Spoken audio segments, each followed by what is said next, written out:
Hi, and welcome to Matt Holman Talks Mental Health, the podcast where I have the opportunity to sit down and chat to amazing humans about their journeys in life. For these episodes, we're talking about neurodiversity, and I'm so happy to introduce Nairobi Dorta to the conversation. Welcome, Nairobi. Thank you so much for having me. Oh, you're more than welcome. So, as always, I'll just let you do a very quick introduction to yourself. Tell us a little bit about you, what you do.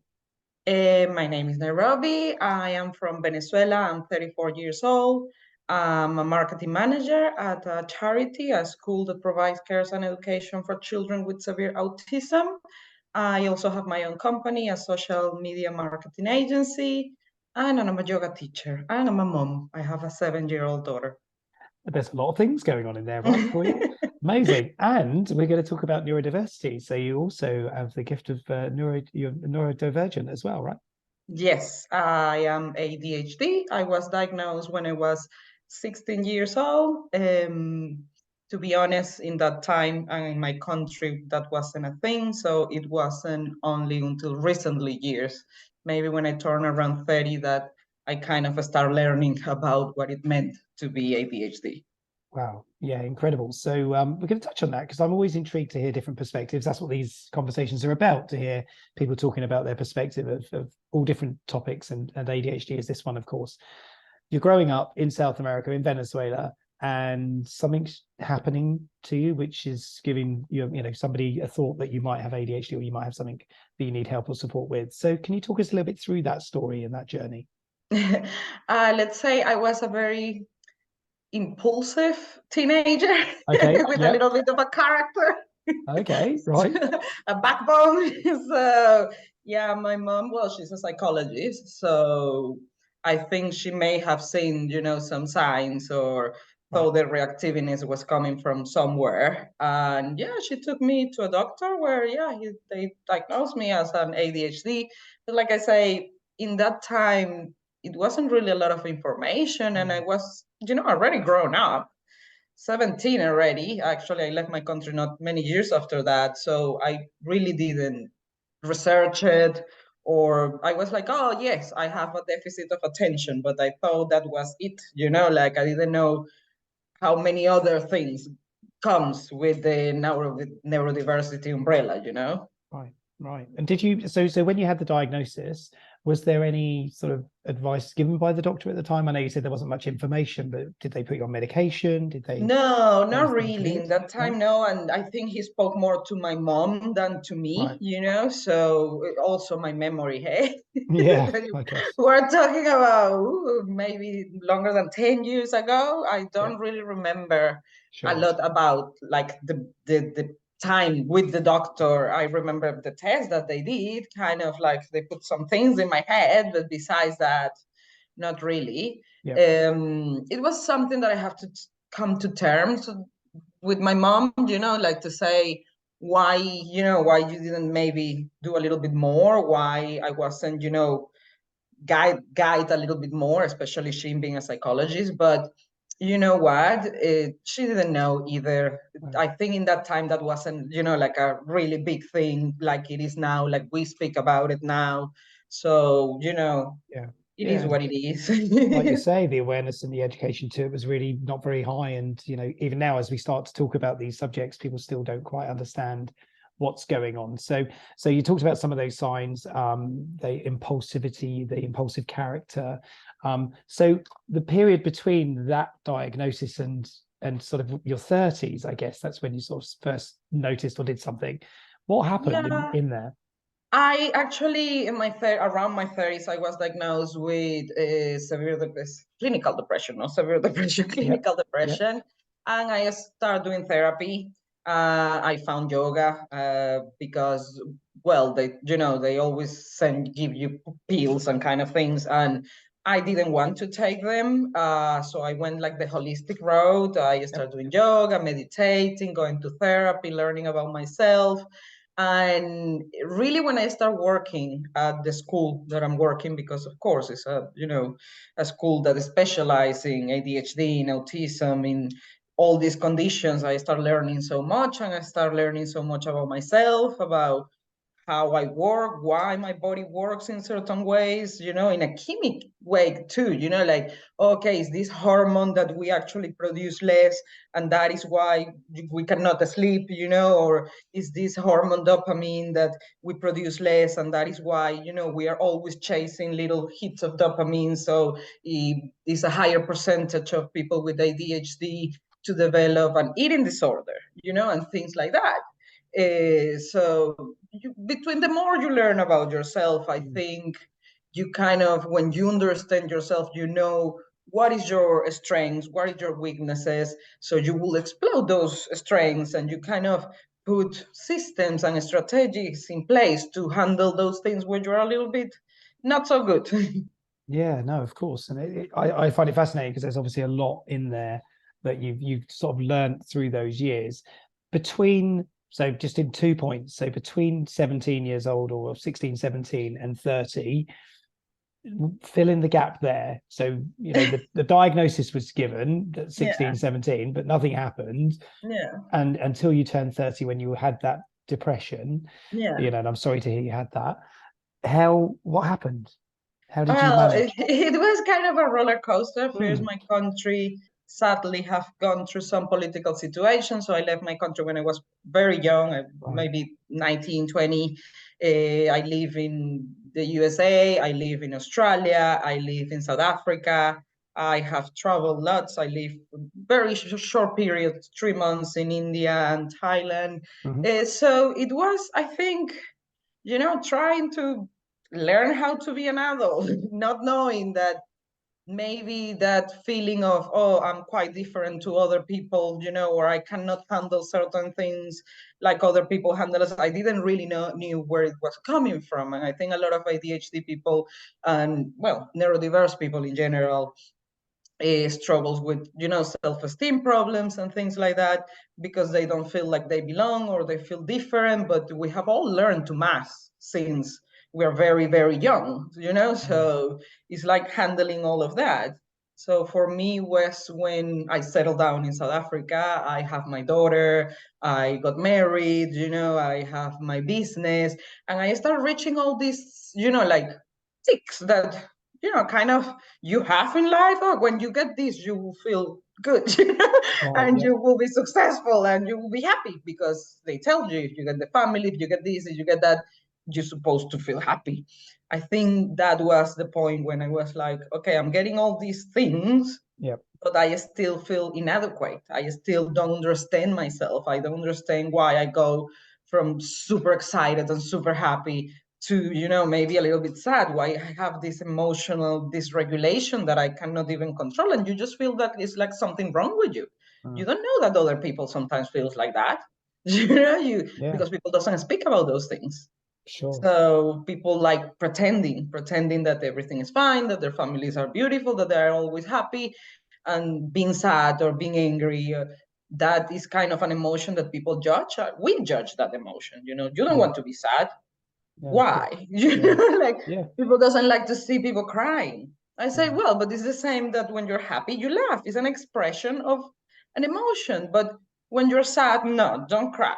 mm, No, it's just an expression of an emotion. So yeah, I think it was when I kind of settled down. I stopped the traveling. I stopped all those things that I'm like, okay, but why I feel the same?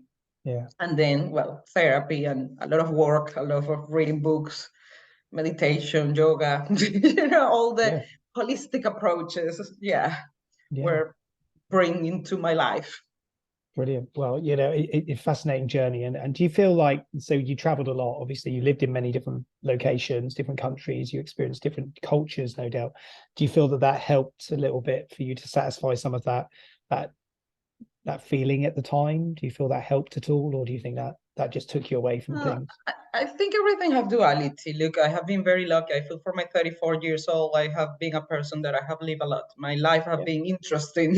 I Yeah. cannot say that it wasn't, that is not. But Yeah. I also miss, celebrating birthdays with my family or being close to my friends. And that feeling of belonging also comes with your culture, with your country, with your traditions, with your people. So I see, both sides. I see the good and I see the bad. But I do see, the impulsivity being one of the reasons why I can pack up my bags and leave so Yeah, easily, of course. Yeah, yeah, yeah. Well, it's nice. Well, I guess some people enjoy those thoughts. That they could do that, or people were envious of those thoughts that they could do that even. So maybe that's one of the superpowers or one of the positives. Thinking about sort of your positive elements within ADHD. So we talked before, and I know a little bit about some of your thoughts. Tell us about sort of what that helps you to do and to achieve. Well, I think I'm a very creative person, Yeah. so job is something that I feel extremely passionate about it. I love it. The fact that I can, illustrate with my hands, with a pencil, with a pen, with the mouse, I'm just a very creative person, and because I'm always constantly, creating new strategies, new campaigns, thinking, in like ways to engage people is just a very it's like the perfect use of my talents, Right. So in that sense, that the part of being different is what have made me be successful, in my career, in my company, in with my clients, especially, because coming up with ideas and solutions, it comes just natural to me. Mm. When maybe the structure and the managing or the admin part is not my strong suit, I forget a lot of things. Oh, right. Do you write a lot of lists? Do you keep lists? Oh my God, I have so many lists, and this is going to be like an ad. I love Trello because it has saved my life. Oh, right. I love that. That's so funny. Yeah. Brilliant. Yeah, but it's interesting, isn't it? The creativity side to it, and is that something that's always been present for you, Nairobi? Oh Since you were yeah. little, you've always been Yes, creative. yes. I have always been creative. I have always been painting, drawing, and my daughter is exactly the same than me. Exactly. Okay. And she already is super talented. Like it's always drawing, painting, writing something. It's like just creating things. It comes natural to me. It's amazing. Well, that is amazing. So you talked a little bit about the addictive sort of pieces or the sort of to be addicted to dopamine and dopamine with ADHD is lacking or limited. I want to Yeah. explore that just a little bit more because it's not something that many people would be aware of necessarily. And also the sleep. You talked about sleep. Can you just give us a little bit more of an insight into those two elements? Well, ADHD people produce less melatonin. That is Okay. the, sleeping hormone kind of thing. Yep. So that is why we struggle with falling asleep. It's also the hyperactivity. You can have physical hyperactivity, but you can actually have mental Mm. hyperactivity. So it's going to bed and not being able to slow down because you just have constantly your mind going 100 kilometers per hour constantly. Yeah. So sleeping is a thing for ADHD people. And the other one, the dopamine, yes, we produce less dopamine. So our nervous system is very connected to our interest. So if we feel, attracted or interested in something, yes, our nervous system is going to wake up, and that is why we're able to hyperfocus. That is also a very good trait of ADHD people. You can hyperfocus for 6 hours, get done the work of a month, and you will forget to eat, drink, sleep, because you are in that zone. And it's Yeah. amazing, but also you forget to eat, and Yeah. things like that. So you struggle with putting in yourself all the vitamins that you need, and is a correlation between addictiveness in general and ADHD people. Because of that, we're always looking for that thing that kind of make us feel alive, to wake us up again. Yeah. And smoking, drugs, alcohol, etc., etc. So yeah, it's just, if you understand that about yourself, you can use techniques that may not be the drink or the wine or the cigarette. I'm a smoker, by the way. I'm not being a hypocrite here. Yeah. Of But you course. can Yeah. use going to the gym, or you can use eating a very healthy meal that you absolutely love, or listen to music. Is other ways, Mm. but it's in the awareness. I Yeah. think that is the secret. I think you're absolutely right. I think it's about having awareness and understanding when things are changing. We talk about it all the time in the mental health space, when people's mental health is changing, but it's exactly the same dynamic with neurodiversity. And if things are changing or if you have a underlying diagnosis. So what do you do? What's your, so you mentioned yoga, and I want to go into a conversation, a thought around that, because that's obviously something that's important in your life. Yes, I How do did you yoga. find I'm that? actually a yoga teacher. I don't really teach to other people, but I do practice every day to myself, Okay. but I'm certified. Um, yoga for me is I'm not such a nice person if I don't do yoga. Oh, Let's say it really? like that. Oh, Yeah, because it is my way to self-regulate me. You mm, know, it brings me, brings me to the now. It puts me in like a positive state of mind. It's the same with practicing. My daughter and me practice this game when I drive her to school. You know, she say three things we're grateful for and three things that we love about ourselves. You okay. know, because I say to her, the self-love is a muscle. We have to kind of, practice it. And being grateful is the same. We have to, kind of put yourself in a positive state of mind. So for me, those I take about 2 hours to wake up, and I have my morning routine. I do yoga, I meditate, I journalize a little bit, and it's just for me, and it's not thinking in the past or in the future on the 100,000 things that I have to do. Mm. It's just a moment where I'm just being, you know. Yeah, no, that makes perfect sense. It does. And it's something that in a fast-paced, busy world, and with a brain that's fast-paced and busy constantly, it must be quite restful for you. Yeah, like I say, it just slows me down, Yeah. kind of thing. If not, you see me like Yeah. a crazy person that I forgot things and I'm running from one place to the other. Yeah, yeah. When I start my day slowly, it's Helps you. just it goes in a better way, in an easier way. Yeah, I love that. And so sort of from a workplace perspective, obviously, you're working in an environment where, they're very receptive and understanding of autism and ADHD. You've already mentioned that. So how do you find sort of working in an environment with other people around you? For me, it have been amazing Yeah. because I have gained so much knowledge. They put a lot of effort into training. So, for example, I did my course on first aid for mental health and just learning so much about it and learning how I could help others in a situation that they may not feel, okay in that moment. Yeah. It was great. So I actually they have their own approach. It's called proactive skip.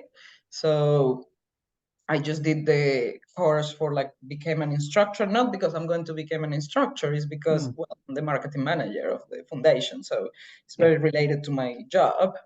But absorbing all that knowledge about strategics and tactics and why we do what we do, Yeah. etc., etc., it just have been great. And the people that is there understand so much about neurodiversity, because it's what we're dealing all Yeah. day every Yeah. day. Yeah. Yeah. So do you get some sort of I don't want to say allowance for having ADHD, but what sort of adjustments might be put in place Not or really. Actually, not nothing? everybody knows. Like I have like verbal diarrhea, I say it. I'm very Yeah. honest, very direct, very Yeah. say what I think. I think is linked to the impulsivity, Yeah. but it haven't been a requirement to me. I haven't make it open to everybody. My boss knows it because I told her, and it have Yeah. make like literally no difference. Actually, Yeah. I have as advice, about my daughter and things like that. Yeah. But and some other co-workers knows it, but again, it's because I have said it more on a conversational, Yeah. way, not like, Yeah. disclosing it to HR or anything like that. No, and I think the most wonderful thing is that you're an amazing human who does an amazing job and in with whatever skills and everything else. You're a very creative person, and I'm sure there are people there that are envious of your creativity. Yeah, So, no, I mean, look, I think, like I say, my boss have done something great in the sense that she kind of explodes my good qualities, that creativity, that, like maybe innovative thinking, when she like understand that I may struggle, like I say, with forgetting something or the admin kind of side of things. sorry, I was just on mute. My dog was barking. Apologies. Of Um, course. yeah, no, but that's good though, isn't it, to allow for that? So at least when we've got awareness, we know sort of adjustments and things that we can do to help support people. And so for the future, let's talk about the future, because we're coming right towards the end of this recording, and these don't take too long, unfortunately. We've got millions of things we could talk about. Future, what do you want to change, or what do you see the future being? You know, we talked before we recorded about being very passionate people, passionate about the subjects, but you know, what do you want to see in the future? In the future, I would like to see, well, about the passionate part, I think for ADHD people, and honestly, I think for everybody, Yeah. if you feel passionate about what you're doing, if you feel like you have a purpose, that you're doing something that it actually makes a difference, I think that is what will make you good at your job, because you do it, you want to be better. You're not just getting paid to go to a place that you hate and sit down there, oh my god, why I'm here. Yeah. And feel paying every single second of the moment. So for the future, I will think I want people to understand that not everybody is good at everything, that some people have their strengths, so we can explode those. And when they have their weaknesses, it's other people that is great at what other people's weaknesses are. So Yeah. if we actually collaborate and help each other a lot more, I think we will accomplish a lot more things. I think that's brilliant. Yeah, I think Yeah. so. And I think that's half the battle, isn't it? Is sort of finding all those pieces of, to create a really collaborative environment and space, is to find the strengths of all the team and all the people that are working within that. So I think that's great. I really endorse and embrace that thought as well. So we are right at the end. I'm going to ask you if you've got any final thoughts or any final observations or quotes or whatever it is, because I always like to be inspired at the end of these sessions by the person I talk to. Nairobi, anything from you?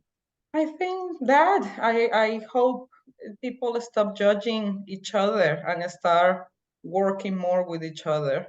Yeah.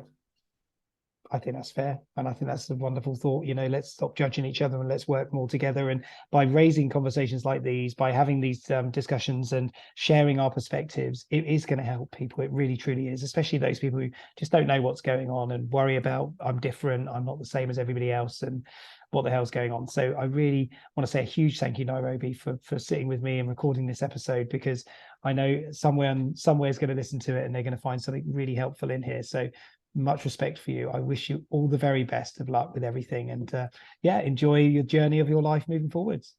Thank you so much for having me. It was great to talk to you, and I hope it does help someone. I'm sure it will do. Thank you so much. I'll speak to you soon. Take care now. Bye.